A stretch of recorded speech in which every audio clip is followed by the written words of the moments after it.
Section C, Edexcel 2020, paper 1. Let's get right on with these 25 mark questions. Of course we have two, and in the exam you would pick one. So let's get started with question 7. So, evaluate the likely microeconomic consequences of consumers shifting from vehicles powered by fuel obtained from oil to electric powered vehicles. So basically switching from diesel petrol vehicles to now electric powered vehicles. And let's have a read of the stimulus. The International Energy Agency has predicted that the use of oil oil use by cars will peak in 2025. It is currently 2025 because of the increasing number of drivers switching to electric vehicles. So initially, for quite a few students, this is quite a confusing question. Why? Because it's very vague, it's very broad, especially the wording when it talks about microeconomic consequences. But how would I go about tackling this question when it is referring to specifically microeconomic consequences? I think the best way to go about it, just to generate some ideas, is just think about shareholders. So what do I mean by shareholders in the economy? So what I mean by shareholders in the economy are just the different people. So for example, consumers is definitely one of them. Then we have employees. Then we have firms.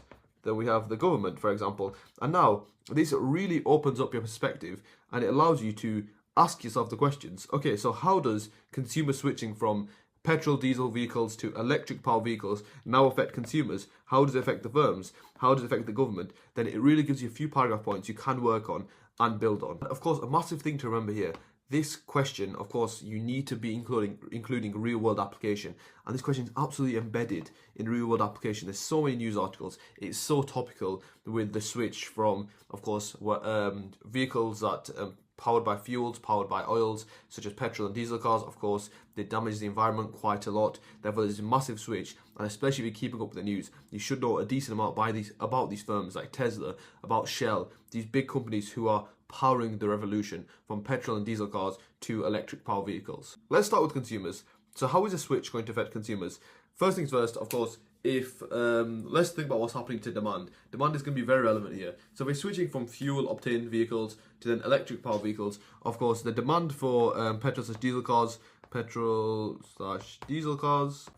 demand is going to decrease, and thus if we think back to, of course, a very simple demand diagram, supply, demand, if demand decreases, demand will shift inwards from D to D1, and now if we look at this axis, this of course will be price decrease from P1 to P2. So you could say one impact for consumers would be that you could say increase consumer surplus, as now with less demand for petrol and diesel cars, it will mean the price of petrol and diesel cars will fall, thus meaning that it will be cheaper, more affordable for these consumers to demand to buy a petrol and diesel car. And then on the inverse, you could also comment on that. With more consumers switching to electric powered vehicles, of course you could say demand for electric powered vehicles will increase, thus demand increases from D1 to D, thus price increases from P2 to P1. So now let's comment on the firms. So how is this now going to affect firms? So different shareholder in the economy. This totally depends on the type of firm it is. For example, electric vehicle firms, such as, I can't spell today, electric vehicle firm, such as, let's say, E.G. Tesla. How is this going to now affect Tesla? Of course, it's going to lead to a massive increase in demand for Tesla.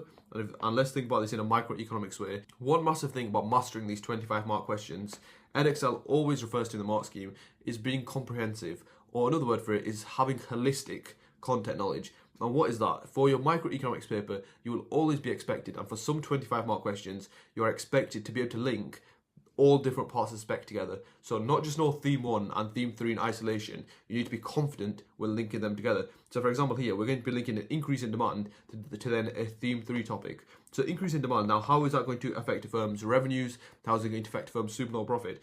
Of course, an increased demand will lead to increased sales for a firm, and if there's increased sales for a firm, of course we can expect increased revenue, and if there's increased revenue for a firm, then you could say, and it would be a reasonable assumption, that there is increased supernormal profit for the firm. That means, and this looks like a really good paragraph point now, since what can I say, I can then link this to, of course, a monopoly diagram, throw in just shift out the D equals AR and the MR curves to show more supernormal profit, and it's a really good paragraph there. So in summary there, electric powered vehicle firms would receive increased demand, thus increased supernormal profit. And of course, depending, since the question is talking about evaluate the consequences, you can talk about positive consequences or negative consequences. This of course would be a positive consequence, But if you wanted to give a negative consequence, you could, of course, talk about the polar opposite, which is petrol and diesel firms, where they would, of course, receive reduced demand, reduced sales, reduced revenue, reduced supernormal profit. So whichever way you feel more comfortable in writing the longer chain of analysis, I would pick that side. Moving on, and of course the next big shareholder in the economy would, of course, be the government. Now, how is this going to affect the government? The first thing that comes to my mind is, of course, petrol and diesel cars use petrol and diesel fuel types. And one big thing that, how does that affect the government, is that petrol and diesel has a heavy amount of tax on it. So when you buy fuel, essentially, the government receives a percentage of the price of that fuel, since they tax fuel quite heavily. Thus meaning a massive negative effect for the government will in fact be a massive reduction in tax revenue, since of course they heavily tax petrol and diesel, but they can't really tax electric the same way. Thus, major negative effect for the government would be a reduction in tax revenue. But let's also try to think about the positive effects to the government when we switch from fuel to electric power vehicles. A bit more on the tax on fuel. So the tax on fuel is around 50%. I'm sure if you tell your parents that, it will astound them. So basically, every single time they go on fuel up, half of that price is literally just tax. Around 49% of that, it's from 46 to 49% of fuel is just tax. Why is the reason why the government implements this tax? And it goes back to sugar tax again. What was the reason why the government implemented sugar tax? Its main reason, the main aim of sugar tax, was to reduce the consumption of sugar. Why? Because when individuals overconsume sugar, it leads to massive strain on the NHS. The NHS spend billions each year on fighting associated diseases like diabetes, which are caused primarily by sugar. Let's think about fuel. What is the main aim of the fuel of the taxes on fuel? Unfortunately, unlike sugar tax, the main aim of the tax on fuel is simply to raise tax revenue. It's a very stable tax revenue source for them. It brings the government around 30 billion each year, so it's a very good revenue source for the government. But a secondary aim in the recent years also of this tax on fuel has been, of course, the environmental side of things. As the tax fuel, like I said, they tax it almost 50%. So pretty much half the price you pay of fuel is just purely tax. And how does this lead into the environmental objective? As of course, if you think back to negative externalities, what do we do with goods that have negative externalities? We usually, one of the main policies the government uses to reduce the consumption or production of negative externalities is to tax the good, whereby increasing the price. Of course, if you think about the law of demand, the inverse law of demand, where when price increases, quantity demanded, quantity consumed, quantity produced falls, thus meaning that, of course, it helps internalize this negative externality. So one positive effect you can definitely talk about and write about in a paragraph, I think it's a really substantiated and a really good paragraph to talk about, is simply just how the negative externality has been internalized, or it allows for progression. Or by switching to electric vehicles, it means that the negative externality is now decreasing their cost to society. It's because fuel, of course, primarily uses fossil fuels, negative for the environment, whereas electric power vehicles are usually slightly better for the environment. So now we have quite a few paragraph points here to choose from. Of course, there are many more points here to talk about, but with regards to this paragraph, if I was to choose, I'd probably do the positive side of things. So one paragraph 4, so a positive effects, a positive consequence is that, of course, electric powered firms would receive high supernormal profits. And the negative effect I would probably mention is just the negative externality. Draw a nice market failure negative externality diagram, add a nice little market failure chain of analysis, really good positive, negative, then a nice little conclusion to end it off. But yeah, let's get started with that. Let's get started with the paragraph about firms. So what we're going to mention in the chain of analysis is essentially more supernormal profit for these electric powered vehicle firms. And now, how would we show that on a diagram? And like I said, we're going to be using a cost revenue diagram here. So like I said, the increased demand will then in the end lead to an increase in supernormal profit. But what are the steps between that? Like I said, increase sales, increase revenue. How can we show that on the diagram? And let's show you how to do that now. So like I said, just a normal monopoly, I call it a monopoly diagram, cost revenue diagram, so cost on your y-axis, cost revenue on your y-axis, and then quantity on your x-axis. And the way I do this is, of course, to show an increase in revenue and an increase in sales and an increase in profits. The way we do this is, of course, shift two curves out. Which are those two curves? We would, of course, shift our demand equals AR curve, our average revenue curve, and then we'd also shift our MR curve out. The way I would do that is, originally, the way I would normally draw a monopoly diagram is draw these two curves out like this, and then draw my other curves and then go like that. But as I want to shift them out and I want to make sure there's enough space, I'm going to draw these original two quite tucked in, and then it'll make it a bit easier for me to draw the other two. So same rules apply as before. MR is twice as steep as AR, and then just draw my AC. I've probably drawn that a bit small. Okay, then just of course my AC curve. Did that a bit weirdly. So of course then just my AC curve and my MC curve just as before, and just as normal would label this up. So let's find the profit maximization points. That'll be Q max, of course. Let's go up until we hit our super normal profit. Okay, so this would now be our original box of super normal profit. But now let's add in what we're actually going to speak about, which is the new D equals AR and MR curve, which I just draw like this. So I label that D equals AR1, so D1 equals AR1, then MR, look like that, so MR1. Now, same as before, nothing changes with regards to the rules. Where does this firm now profit maximize? Now that is D equals AR and MR shifted out. Of course, it's still where MR equals MC, so that'll be that point there. Then, and of course, it's MR1 equals MC. So then we go up until we hit our new AR curve, then go left. Now, that would be the box of super normal profits, and of course, much larger than before. So super normal profits 1. Let's just level up Q max. And yeah, that's essentially how we would show that entire concept on this diagram of more sales, more revenue, more profit. Just to give you that depth of understanding of the diagrams, I want you guys to actually understand why both MR and D equals AR shifts out. So firstly, demand of course shifts out, since like we said, there's just individuals are substituting away, and of course we can talk about XCD here in the chain of analysis. There would be close substitutes. What are close substitutes? Of course, they have an XCD value, a positive XCD value. You could give something like 0.5, anything. So either G, a positive XCD value. But fuel cars and electric vehicles are close substitutes. Therefore, when individuals stop buying fuel cars, they will basically substitute to electric powered vehicles. Now, like I said, that's going to increase demand. So firstly, that is why the demand curve shifts out, since of course D equals AR represents demand equals average revenue. Therefore, the demand curve would shift out. But then why does the MR shift out? MR, of course, being the additional revenue gain for selling one extra unit. The main thing you need to remember there is MR is derived from your D equals AR curve. So MR is derived from the D equals AR curve, thus meaning if your demand equals AR curve shifts out, like we said, the rule is MR is twice as steep as your D equals AR curve, thus meaning your MR curve has to shift out as well to maintain that same shape that MR is twice as steep as AR. I hope that makes sense. And also, when our demand curve shifts out, we now have an increased price as well. So price increase on Pmax to Pmax1. And how do we define marginal revenue? Marginal revenue is additional revenue gained for selling one extra unit. Thus meaning if we're selling at a higher price, this would therefore mean that the additional revenue gained for selling one extra unit would also be higher. Thus meaning is shown by MR shifting out to MR1. But I hope that makes sense. And always, with diagrams, with anything in economics, especially before your exams, of course, make sure, try to understand everything, and don't just think, okay, when there's an increase in demand, it's going to shift both MR and AR out. Try to understand why that happens, as then if you're given a bit of a sticky scenario, a scenario where it's a bit harder to understand, if you have that depth of understanding, you can use that knowledge to adapt to harder scenarios and harder questions. Okay, so my point is, of course, reuse the words in the question.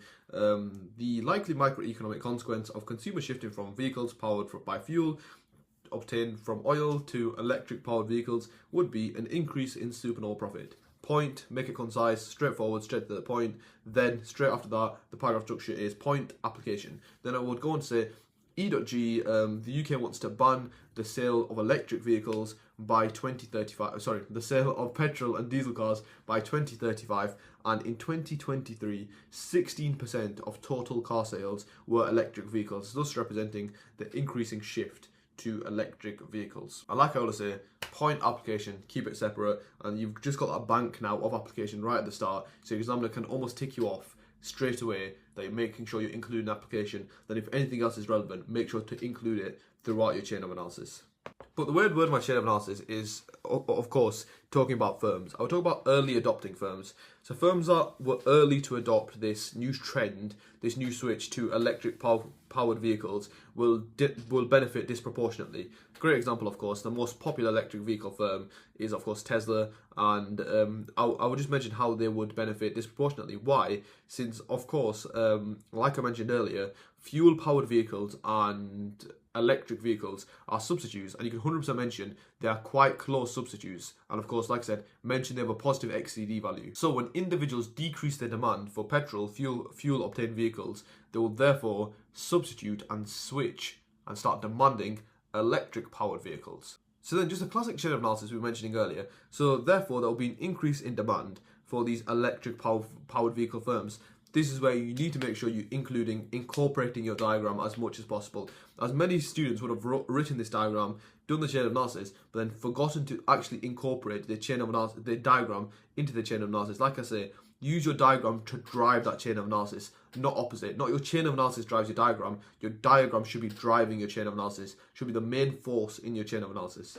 So an increase in demand for electric powered firms is represented on the cost/revenue diagram, where we see a shift out of D equals AR to now D equals AR1. Thus meaning this increase in demand will translate to an increase in sales, an increase in revenues for the firm, thus meaning an increase in profit, which we can see on the diagram where the smaller box of supernormal profit is now replaced by the larger, well, you can say blue, well, there's no colours don't scan in on the exam, but for this example, we go from the black box of SMP to now SMP1, which is a blue box of supernormal profit. And to carry on a bit more application there, this is shown by Tesla, as Tesla in 2023, the Model Y was a top three best-selling cars in the UK, and it shows why because individuals are switching from petrol diesel cars to electric cars, and it shows that the early adopters of these electric vehicles will, like I said, they will benefit disproportionately from the switch. But you can also you can carry this chain of analysis on for a bit longer. Of course, we mentioned the larger box of supernormal profit.